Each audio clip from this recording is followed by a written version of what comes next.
Welcome to law legends. क्या आपको पता है अभी हमारा फाइनेंशियल ईयर एंड बिल्कुल नजदीक आ रहा है और आपने देखा होगा कि काफी सारे व्यापारियों के द्वारा ईयर एंड के दौरान काफी सारी गलतियां की जाती है, जिसके कारण जीएसटी में उनके ऊपर लेट फीस, इंटरेस्ट और पेनल्टी चार्ज होती है। तो लॉ लीजेंड्स लेकर आया एक ऐसा वीडियो जिसके द्वारा आप ईयर एंड में होने वाली गलतियों से बच सके, ताकि आपका इंटरेस्ट बर्डन, पेनल्टी बर्डन और लेट फीस आप पर ना लगे या उसे हम कम कर सकें। तो इस वीडियो के माध्यम से हम ऐसी 25 बातों को जानेंगे जो आपको ईयर एंड के दौरान ध्यान रखना चाहिए। इसके साथ ही लॉ लीजेंड्स के जीएसटी अमेंडमेंट और इनकम टैक्स अमेंडमेंट 2023 से रिलेटेड वीडियो भी आपको यहाँ पर ड्रॉप बॉक्स में दिए गए हैं, तो आप वीडियोस को भी जरूर देखिए और लाइक एंड सब्सक्राइब कीजिए, ताकि आपको इसी तरह की लेटेस्ट अपडेट और जानकारी आगे भी मिल सके।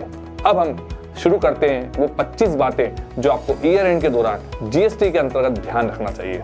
अब सबसे पहले बात करते हैं सबसे पहले पॉइंट की, कि कैश लेजर को हम इलेक्ट्रॉनिक कैश लेजर को हमारे बुक्स ऑफ अकाउंट से हम उसे मिला लें।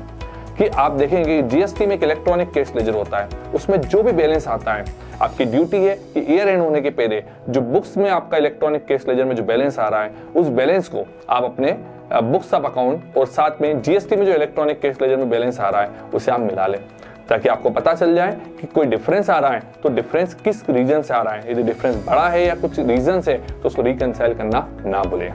Now come to the point number 2। अब हमारी क्रेडिट लेजर को हमारे बुक्स ऑफ अकाउंट से जरूर मिला लें। हमारे इलेक्ट्रॉनिक क्रेडिट लेजर में जो भी बैलेंस किसी भी हेड में आ रहा है, हमारी ड्यूटी है कि उस इलेक्ट्रॉनिक कैश लेजर को हेड वाइज हम हमारे बुक्स ऑफ अकाउंट से मिला लें। डिफरेंस है तो उसको रिकंसाइल करना ना भूलें। Now come to the point number 3। Claim unavailed ITC, मतलब हमें चेक कर लेना चाहिए क्या हमने सभी eligible input tax credit claim कर लिए। यदि नहीं करी है तो हमें ईयर एंड होने से पहले सारे एलिजिबल आईटीसी को क्लेम कर लेना चाहिए। हालांकि ईयर एंड होने के बाद भी आप कुछ टाइम पीरियड तक आप आईटीसी ले सकते हैं, लेकिन हमारे लॉ लीजेंड्स का सजेशन यह रहेगा कि आप उसे ईयर एंड होने के पहले ही उसे चेक कर लें।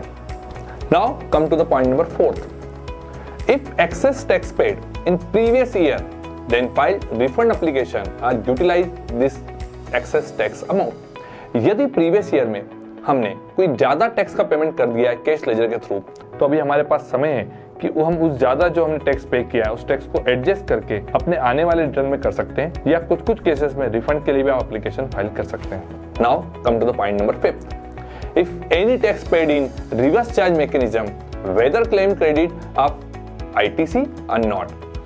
ज्यादातर व्यापारी क्या करते हैं कि वो रिवर्स चार्ज के अंतर्गत अपना टैक्स तो पे कर देते हैं, लेकिन उसकी इनपुट टैक्स क्रेडिट लेना भूल जाते हैं। तो ईयर एंड होने के पहले हमारा सजेशन ये है कि आपने रिवर्स चार्ज के अंतर्गत जितना भी टैक्स का पेमेंट किया है, आप अपनी बुक से चेक कर लें कि आपने उसकी इनपुट टैक्स क्रेडिट ली है या नहीं ली है। यदि नहीं ली है तो उसको 31 मार्च के पहले आप लेना ना भूलिए। Now come to the point number 6। Reconcile two and two B. इसका एक काफी बड़ा वीडियो लॉ लीजेंड्स के माध्यम से आप देख सकते हैं। ये पॉइंट बहुत ध्यान रखना जरूरी है, क्योंकि कई बार ऐसा होता है कि input tax credit GSTR 2A में तो आ जाती है, बट 2B में रिफ्लेक्ट नहीं होती है, क्योंकि सप्लायर ने टाइमली रिटर्न फाइल नहीं करा।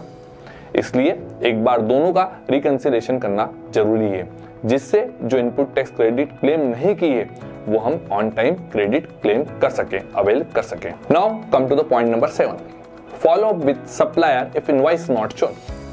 साल भर में हमने जो भी गुड्स परचेज किया है या जो भी एक्सपेंसेस ऐसे पेड किए हैं जिन एक्सपेंसेस पर जीएसटी चार्ज होकर आया था, जो कि हमारे लिए एलिजिबल इनपुट टैक्स क्रेडिट है, तो उन सभी के इनवॉइस क्या पोर्टल पर शो हो रहे हैं?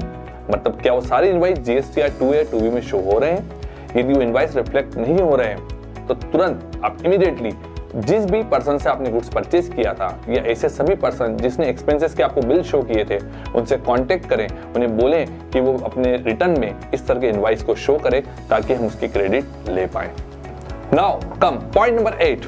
यदि आप एक्सपोर्ट करते हैं या किसी एसीजेड यूनिट को सप्लाई करते हैं, तो एलयूटी का ऑप्शन भी आपको ईयर एंड होने से पहले आपको ऑप्ट कर लेना चाहिए नेक्स्ट ईयर के लिए। Now come to the point number 9। QRMP scheme option. यदि आप क्वार्टरली रिटर्न और मंथली टैक्स पेमेंट स्कीम को ऑप्ट करना चाहते हैं, तो आप अपनी एलिजिबिलिटी चेक कर लें कि आप उस लिमिट में आ रहे हैं या नहीं आ रहे हैं। यदि आप कवर हो रहे हैं तो आप हो सकता है QRMP स्कीम को भी 31 मार्च के पहले ऑप्ट कर लें। Now come to the point number 10th, credit and debit note.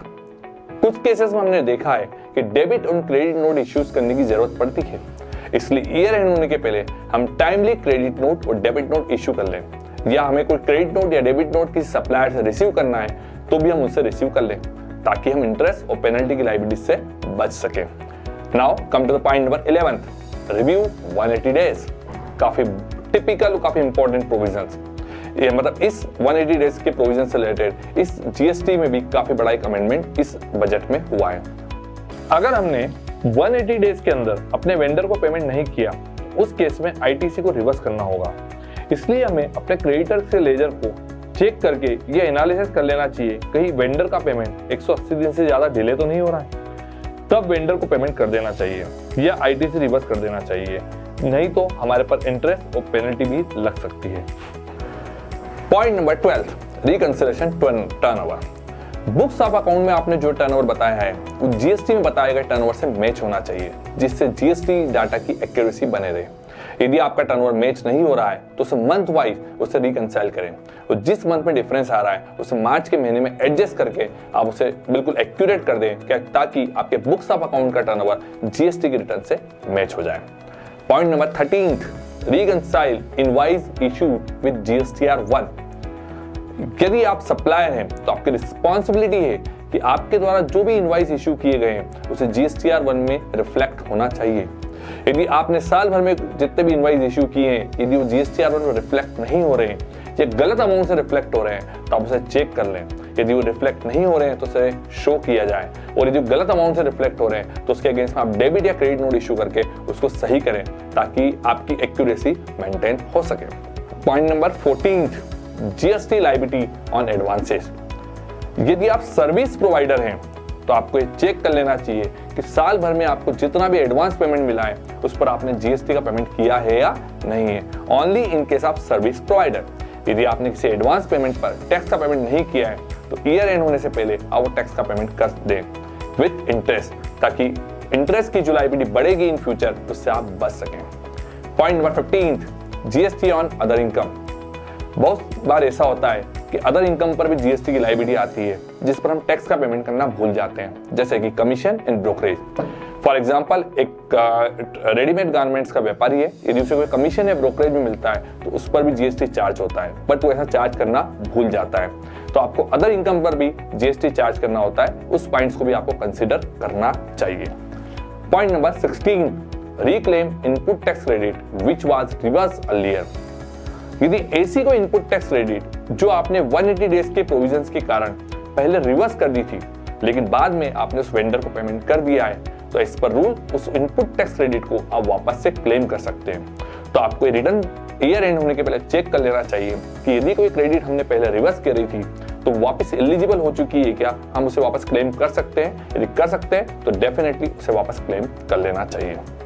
Point number 17, job work provision, जो कि 1 ईयर या 3 ईयर से रिलेटेड होते हैं। जॉब वर्क प्रोविजंस के अनुसार एक जॉब वर्कर को गुड्स जो हम भेजते हैं या कैपिटल गुड्स भेजते हैं, उसको एक प्रिस्क्राइब्ड टाइम पीरियड जो कि 1 ईयर या 3 ईयर्स होता है, और एक्सटेंडेड टाइम पीरियड भी होता है, उसके अनुसार गुड्स या कैपिटल गुड्स वापस आ जाना चाहिए। यदि नहीं आते हैं तो वहां पर भी इंटरेस्ट का बर्डन आता है। तो आपको यह भी चेक कर लेना चाहिए कि गुड्स जो हमें मिला था या कैपिटल गुड्स जो हमें मिला था, यदि हम जॉब वर्कर हैं या हमने भेजा था किसी जॉब वर्कर को, तो वापस रिटर्न आया है या नहीं आया है। Point number 18, reversal of input tax credit if claim on exempt supply या ब्लॉक क्रेडिट। ये पॉइंट थोड़ा एनालिटिकल है, क्योंकि आपको ये एनालिसिस करना होगा कि कौन सी क्रेडिट आपके लिए एलिजिबल है और कौन सी क्रेडिट आपके लिए ब्लॉक्ड है, या कौन सी क्रेडिट आप नहीं ले सकते हैं। इसलिए आपने साल भर में जो भी क्रेडिट अवेल करी है, उस इनपुट टैक्स क्रेडिट में आप देखें कि आपकी कोई एग्जाम सप्लाई है क्या। तो यदि एग्जाम सप्लाई है तो क्रेडिट आपके लिए एलिजिबल नहीं होगी।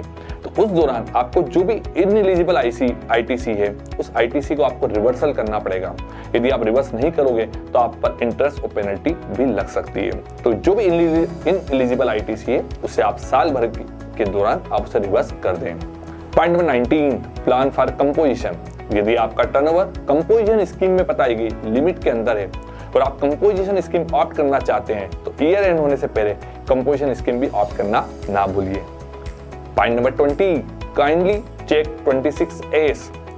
बहुत सी बार ऐसा होता है कि कुछ इनकम बैंक में क्रेडिट होती है, लेकिन उस पर टैक्स की लायबिलिटी हम डेफर कर देते हैं, मतलब आगे बढ़ा देते हैं, जिसके कारण हमें बाद में ज्यादा इंटरेस्ट के साथ टैक्स का पेमेंट करना होता है। इसलिए 26A जो कि इनकम टैक्स पोर्टल से डाउनलोड होता है, उसको भी ईयर एंड होने के पहले हमें चेक कर लेना चाहिए। एटलीस्ट थर्ड क्वार्टर तक की इनकम उस पर रिफ्लेक्ट हो जाती है, ताकि हम जीएसटी की लायबिलिटी से बच सकें। Point number 21, GST on sale of fixed assets. यदि ड्यूरिंग द ईयर आपने कोई फिक्स्ड असेट सेल की है या कोई बिजनेस की असेट आप पर्सनल कंजम्पशन के लिए लेके गए हैं, तो साल भर में ऐसे कोई से भी ट्रांजैक्शन आपने किए हैं जो कि फिक्स्ड असेट से रिलेटेड है, तो जीएसटी की लायबिलिटी ईयर एंड होने के पहले आपको उसको सही कर लेना चाहिए कि आपने उसमें जीएसटी चार्ज किया है या नहीं किया है, या रूल 42 एंड 43 के अनुसार उस पर आईटी से आपने रिवर्सल करी है या नहीं करी है। Point number 22, E invoicing. Year and से पहले आपको यह ध्यान रख लेना चाहिए कि आपका टर्नओवर ई इनवॉइसिंग में तो नहीं आ रहा है। यदि आपका टर्नओवर उस प्रिस्क्राइब लिमिट को क्रॉस कर रहा है, तो आपको नेक्स्ट ईयर से ई इनवॉइसिंग के लिए भी प्लान कर लेना चाहिए। पॉइंट नंबर 23, ई वे बिल। ये पॉइंट इतना क्रूशियल नहीं है, लेकिन हाँ, अगर आप ये चेक कर लें कि आपके द्वारा लिमिट से ऊपर की गई सप्लाई पर ई वे बिल इशू किया गया है या नहीं। यदि आपने ऐसी कोई सप्लाई बिना ई वे बिल के की है, तो आप उसकी वर्किंग बना सकते हैं, ताकि आपके लिए वो आगे हेल्पफुल रहे और आगे आप कुछ कंप्लायंसेस से बच सकें। Point number 24, TDS and TCS credit. साल भर में यदि आपको कोई टीसीएस या टीडीएस क्रेडिट आपने क्लेम करने से रह गई है, तो आप उसे क्लेम कर लें, क्योंकि टीडीएस और टीसीएस क्रेडिट आपके केस लेजर में रिफ्लेक्ट होती है। यदि नहीं करी है, तो आप ईयर एंड होने के पहले उसे क्लेम करना ना भूलें। Next and last point, point number 25, RCM invoices. Year and होने से पहले हमें चेक कर लेना चाहिए क्या हमने साल भर में कोई ऐसा ट्रांजैक्शन किया है जो आरसीएम के अंतर्गत टैक्स पेमेंट के लिए आता है। हमने टैक्स का पेमेंट तो किया है, बट उसकी इनवॉइस नहीं बनाई है, क्योंकि आरसीएम के केस में आपको इनवॉइस भी सेल्फ बनानी पड़ती है। तो आप इनवॉइस भी प्रॉपर्ली बनाकर अपनी बुक्स में मेंटेन कर लें।